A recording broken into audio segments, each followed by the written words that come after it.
Hey, Jims, hey, gents, happy Sunday. It is your girl, Natima Cherie, founder of Transparent Gem Inc. and the host of Behind the Pages Indie Author Podcast.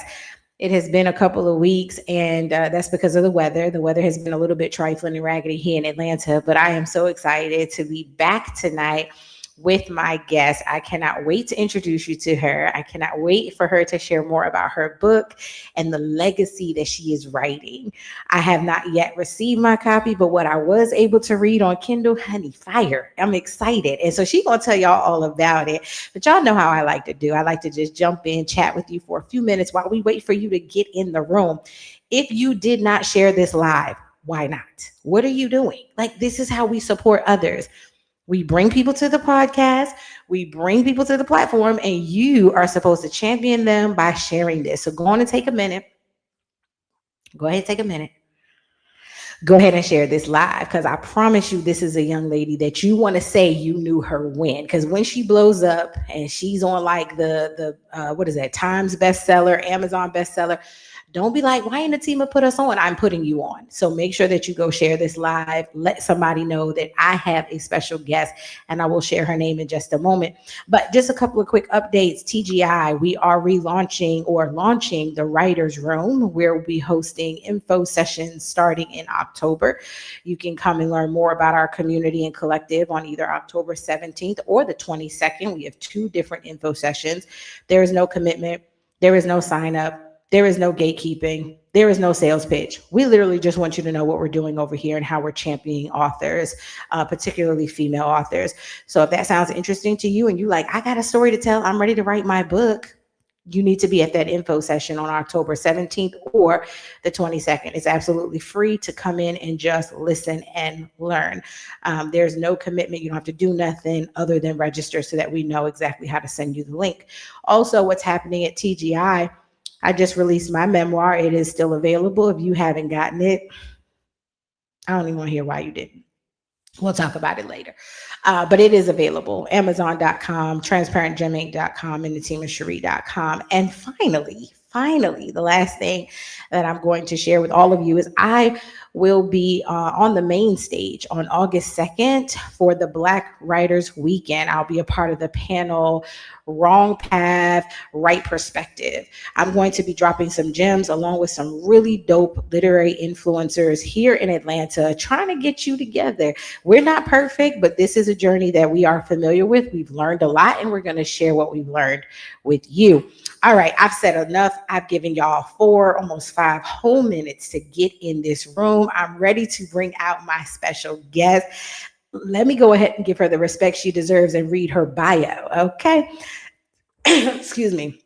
So every author has a why, but a few stories of inspiration are as touching as Dequesta Thompson's.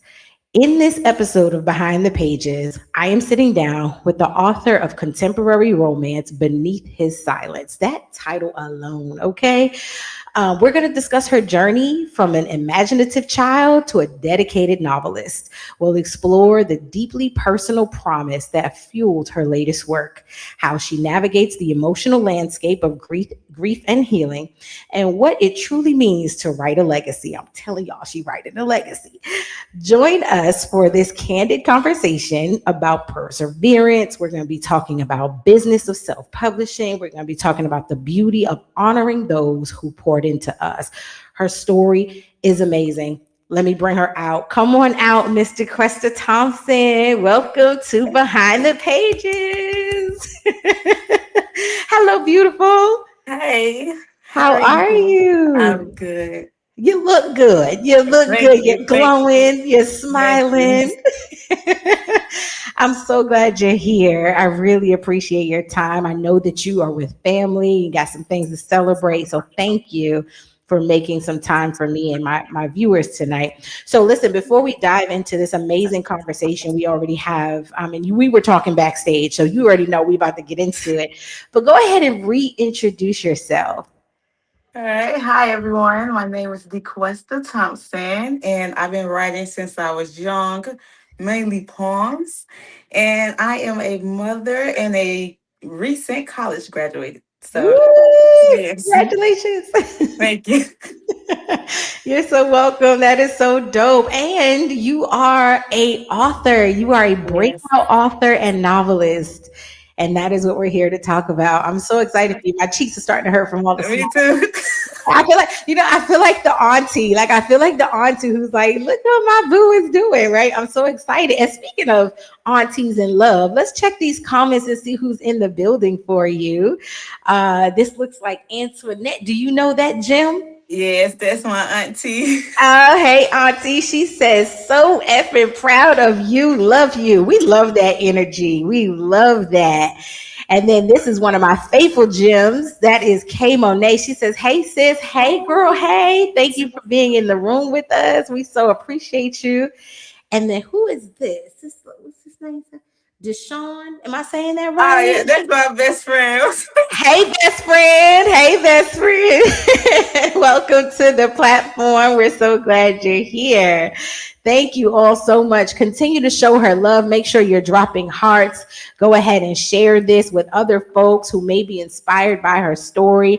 But we're going to jump right in. We're going to first start with my favorite icebreaker. I love to do this with all of my guests. It's called I'd Write Those Pages.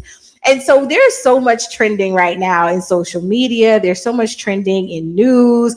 Like we're just seeing a massive shift in how readers consume romance.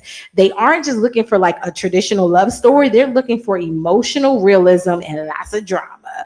What recent trend or conversations that's happening in industry, whether it's on that show Love Island, everybody be talking about at the job, or just something else that you recognized in media that you would say, you know what, I'd write that. I put that in a book. I would say friends and betrayalship, like between love. Yeah. Yeah. Okay. Tell us why. Tell us why. Okay, because like sometimes it's two different stories or two Mm-hmm. different viewpoints. So Mm-hmm. like the main point of the view is like a best friend have a boyfriend and then they break up. Nobody don't get to see the reason why the other person probably did what they did or the behind the scenes of that. Mm-hmm. So writing that was share like even though I don't agree with it, but I get it. I get it. Now, so funny enough, I don't watch Love Island. I've never seen an episode, but from listening to my daughter who's obsessed with the show and things like that, I'd probably just watch an episode or two just so I could write about it. Like I would want to build a narrative and a story around some of what I hear her discuss with her little girlfriend. So apparently there's a dude sincere that drives everybody crazy. I'm like, okay, I don't know him, but I'd probably write about him if he's trending like that. So those are the pages that I would write. Y'all drop in the comments and tell us what's happening right now in social media and politics and world news. What's headlining that you would write about? We would love to hear that from you in the comments. But while y'all are doing that, we're going to jump into this good old conversation. The first segment that we're going to talk about is called the title pages. I love this part because it just helps us to explore why you wrote the title for this book. Like what led you to create this book and what made you name it what you did. So talk to us about the title pages. You mentioned when we were discussing this book earlier, you said that as a child, you lived a lot in your imagination. How did that inner world prepare you for the discipline required to finally transition from a dreamer to an author? And what made you call the book what you did? yeah, so I'm embarrassed to say something. But I used to play with like Barbie dolls until like I turned like 18 and I always like had like dialogues between the Barbie dolls. That was That's all right. yeah, so my mom didn't let us date or nothing. So like I feel like by her doing that, it allowed me to focus be able to do entertain stuff like this. Mhm. And what made me do Beneath His Silence, I was actually working on another book and I was Mhm. sitting down and I was just like, oh, romance, broken hearts. And I was like, oh, I should write this. And Beneath His Silence, I named that because most time when you read romances, it's about like girls romancing those things. It's always about girls. But Mhm. this one is about the male and the girl, and he lost something. So it's beneath his silence that he hidden since he lost what he lost. Wow, that is so powerful. And we talked about this again. So I'm bringing y'all backstage into our discussions prior, but we talked about how much I really appreciate you looking at the perspective of a man, because I think there's so much safe space for women to love, to get their heart broken and be healed, but we really don't see a lot of that for men, at least not on big public platforms like we see for women. And I think we also are so used to the he's a dog, he's a player, he's a F boy mentality, that we don't get to see that some men love just as hard as women and some men lose just as much as women. So I love that you gave that perspective. Moving into between the pages, I want to talk a little bit about the journey of the book itself. Your journey to completion is tied to a profound personal promise to your uncle. Now, when we was talking about this before, we both got emotional. We not going to do that tonight. We going, okay? We gonna hold it together. But how did that grief shift your perspective from writing as a hobby and writing as a place of enjoyment into writing as a mission and an active legacy for him? Yeah, so at first when I first was starting my first book that I was writing, I was a little nervous. Like everybody when they first started doing something, they like put it back because they was like, oh, I'm not gonna succeed in it. And it was around my birthday. My uncle was passing, like he was getting really sick, and my grandma was like, he's not gonna be here long. And I was like, I told him, I said, I'm gonna write this book and I'm gonna finish it. And he was like, you all right? And I was like, I'm gonna show him I'm gonna finish it. And I was working really hard. I was doing stuff I never thought I would do, trying to figure out how you put it on pages and edit the document. It was very hard. And Hmm. he ended up passing before I could finish my first Yeah. book. But I actually text his phone, even though he had passed, and I told him, "Hey, I finished the book. I said I was going to finish." And for some reason, I feel like he heard what I said. So Yeah. now every time I write a book, it's like, yeah, I'm doing something that you said you're right to, but deep down, I know that he mean I want to see you do it. So Yeah. yeah, so every time I write a book, I be like, "I told you so." I absolutely love that. And so, which piece of the book, and we're going to dive into the book in a moment, but what part of the book do you think your uncle would enjoy the most? The stubbornness part of Benito. My uncle was a very stubborn man, Yeah. very stubborn. Stubborn or look, stubborn or headstrong? Because I feel like some men are mislabeled as stubborn, but they really just strong willed. We love that for He them. was both. Okay, okay, we'll give him both. That's fine. So he would really like Benito's character. Yes. Gotcha. Okay. I love that for him. I love that for us because we're about to learn a little bit more about Benito and Nadia. So as we go deeper into the book, your characters, Nadia and Benito, are both navigating heavy burdens of loss and responsibility. Why Yeah. was it important for you to center this romance around healing rather than just a traditional fairy tale ending?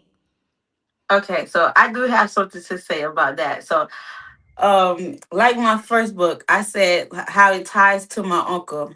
I said every main character, I feel like I'm gonna portray them as if they lost somebody because I feel like that makes them more stronger and more emotional. Because when my uncle was like my father to me, like that was Mhm. just my rep. That's what my day one.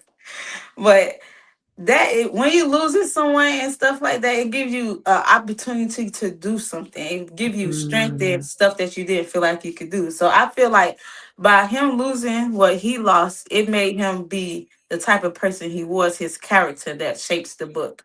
And mm. Nadia did lose her father, so it made her be how she is. Yeah.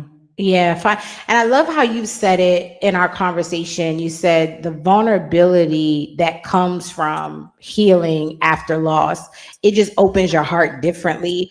I don't want you to share too much of the book because y'all need to go get the book. Okay. We're not going to Yes. overshare. But when they have that first interaction and like they notice each other, right? Because you see people, they saw each other. Like, what did that, like, why was that important for you to write that piece that they recognized each other? Yeah, so when they first met each other, he was very stubborn. Mm-hmm. And she was nice, but I can say that he sort of changed the way that she is to the Mhm. way he is a little bit. Um, I guess having her character the way she is, because like I said, grief is different for everybody. So he lost and he became stubborn. She lost and she became headstrong. Mm. And by she meeting him for the first time, she's like, "Oh, he's handsome," but then he's come with this little attitude. She's like, "Wait, Yeah. hold on." Yeah, Yeah. so that piece right there, it draws people straight into the book. They're like, "Wait, now Mhm. I got to know more about their interactions." So you talked about Benito reminding you of your uncle from his stubbornness. Is there anybody in your life? Look, here go the T. Anybody in your life that reminds you of Nadia? Is there any Nadias in your life? Because It's she a was sweet. few. She's sweet. It's a few. It's a Okay. few. It's a few. Okay. I think we all have somebody we write for in our head. Like, we know this person is going to come to life. So let's talk a little bit more about your story. Was there any parts of your personal journey that you recognized you were starting to write into this book, or were there parts of your writing that were reflective for you? Yes. Some of the characteristics, like Nadia being shy, that was me. I didn't really like. I wasn't really out into like talking to people and none of that stuff. I literally stayed to myself. Hmm. Um, Not speaking up or speaking her mind a little bit. That was also me. I would like shy back if somebody say something. I was just be like, oh, they can have it. God's gonna handle it. But You will. yes, in the book she started like realizing, like I did, sometimes Mhm. yes, God is gonna handle it, but you have to stick up for yourself. And you gotta let Yes. it known or you're gonna get like pushed over. So yes, it was a lot of stuff. And some of the stuff like with the friendships, it's like one of the friends took friendship very serious.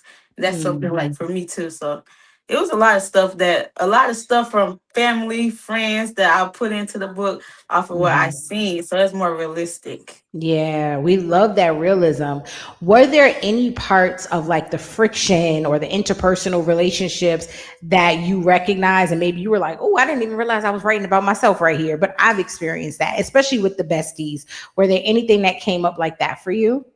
Um, yes, I'm gonna say without giving something away, but yes, the betrayal, the betrayal, like really the Mhm. betrayal. Yeah, oof, that's something we have. Many of us have experienced. Many of us have certainly experienced that. Okay, I want to move into more of your story. I want to talk a little bit more about yourself.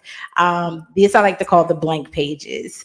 You've proven to yourself that you can finish the work because I saw the book. It is a thick, wonderful read. Okay, we gonna be in this. We gonna be in this book for a minute, y'all. But it's gonna be worth it. So stick with it. Okay, as you look at the blank pages ahead and you start to think about your first two books that you've completed, the things that you want to still do as a writer, like what is the next layer of your craft that you're focused on mastering next?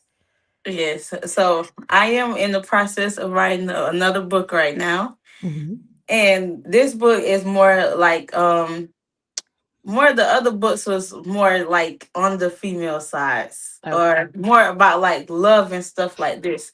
But this Mhm. one right here, I could say the next book I'm writing more about like what I witnessed out of my eyes for like my aunties or my mamas, like her from like a woman's standpoint of like Mhm. her standards of how she be betrayed off of like one little thing that she does or something like that. So Mhm. it's out of my comfort zone, but I said maybe if I try something out of my comfort zone, you never know. You If you never do, know. never know. Exactly. Exactly. Some of the best work comes from outside of our comfort zone. So, for this next project and this next book, when are you thinking about working on it versus releasing it? Yeah, so that's the book I was working on before wrote Beneath His Silence. So Okay. like this, I feel like this is gonna be one of my most challenging book, but Mhm. I feel like it's gonna get like very far once I release it because it's a very interesting grip on the book and it make you think Mhm. about people and like how you can see somebody, you judge them, but you never know what's actually going on with them. So this book, she's in the media and it got outside coverage and it got inside coverage. Mm. So it's a Mm. little difficult. So it probably be a little minute from now. That's all right. Look, take your time and produce that best work. So we're gonna take a pause here and check and see who's in the room. We got some comments that came in since we started the conversation. Let's see. You got some more love in here. I love all these people showing up for you. This makes me excited for you. But it looks like this is Jennifer. She Oh, says, yes, sir. Hi, Miss Jennifer. "Hey, Miss Jennifer. Thank you so much for joining. Thank you for showing love." We got another one. It says J.K. Rowling better retire because Dequesta is taking over and is. Okay, I'm co-signing with Auntie. And is. I love it. I love it. We got another that says, I'm here too. This is Sarah. Oh, that's my other auntie. Hey, Hi, other auntie. auntie. Hey. Thank you so much for being here. And let's see. We got, is this S. Cortez? Sandra, oh my God, y'all making me feel so good over here. Ah, we love all the love in the room. And then Brandy says, "I'm happy for you, sis." Thank you, Brandy. Thank you for being here. This love is so good. And look, we got one more I want to read. Let you read. It says, "Very proud of you. Awesome work." Thank y'all. That is so awesome. All right, so we just got a few more questions, and then we're gonna let you have your evening back because I know you got to get to the festivities with the family. You got things to do tonight. So, moving into the final pages for the writer listening who feels like they are currently stuck in procrastination cycle or dealing with the weight of loss, and that is conflicting with their ability to really tell their story and finish their work. What piece of advice would you give them to finally finish their work and their story? You said if they're dealing with loss. Dealing with loss, dealing with procrastination, dealing with imposter syndrome, like anything that just keeps them from getting it done. How would you encourage them? Yeah, so if they're dealing with loss, I would say God did not take that person for you to doubt yourself. So if you Mm, conflicting because I lost this person, I can't continue on, then it's just like they left and they left for nothing. Basically, they're mm, gone, and you not doing nothing you said you was gonna do because you holding on to something that was their time. They're yeah. watching you. They're over you. They're telling you to do it. Don't hold back because they wouldn't want you to hold back. Now, if Mhm. it's somebody that's procrastinating, don't. The biggest setback is your fear. That's the biggest setback. That's Mm. the only person. Anybody can take your life. Anybody can take your anything, but nobody can take your dream away from you. So as long as you believe in your dream, it can be done. You better get us together in here tonight. Okay, so I see speaker, author, all up on you. I love it. So, what do you hope readers take from this? Like, whether it's pulling from Nadia's experience, pulling from Benito, some of the other characters in the book, what's maybe one or two things that you hope your readers will finish the book and go, wow, I needed that, and here's what I took from it?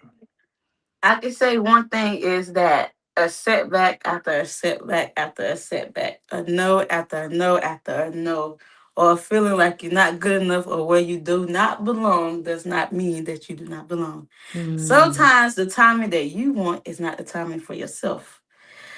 So I'll advise everybody to take this book with them, and when after they read it, I want them to open their eyes and realize that God gave everybody a life to live, and mhm. everybody should just live it to the fullest and step up and put your foot down like Nadia did. Okay. I love it. So, where can people connect with you? Let's tell them where to go buy the book, how to get their hands on it, and how to follow you and connect with you for your future work. Yeah, so right now my book is only on Amazon and it's on Amazon Kindle. You can follow me, the real Dequesta on Instagram, and I will should be doing a book signing inside of September. I'm just trying to find a place. So if y'all follow me there, I'll give y'all updates. But I'm really just so thankful for all the support I have gotten, especially as a Black author. Yes, and you're here in the same area as me, right? You're in Atlanta. Yes. Okay, good. So make sure when you do secure your venue for your book signing that you share it with us so that we can blast it out. And I will surely be in the room getting my copy signed and autographed. Because, like I said, I'm be able to say, "Oh no, I knew her when. I already knew she was great long before the world did." Is there anything else you would love to leave with our gems and gents who made it out tonight or who may catch the replay of this episode? I want to say that thank you guys for watching, and you made a little girl dreams very big now that Oh. she's older. So thank you. It is such a pleasure to have you on tonight. I absolutely love your work. I love your story. I love your energy. And I just see so many great things ahead for you. Continue writing, continue shining. And when your next book drops, we will have you back on Behind the Pages podcast.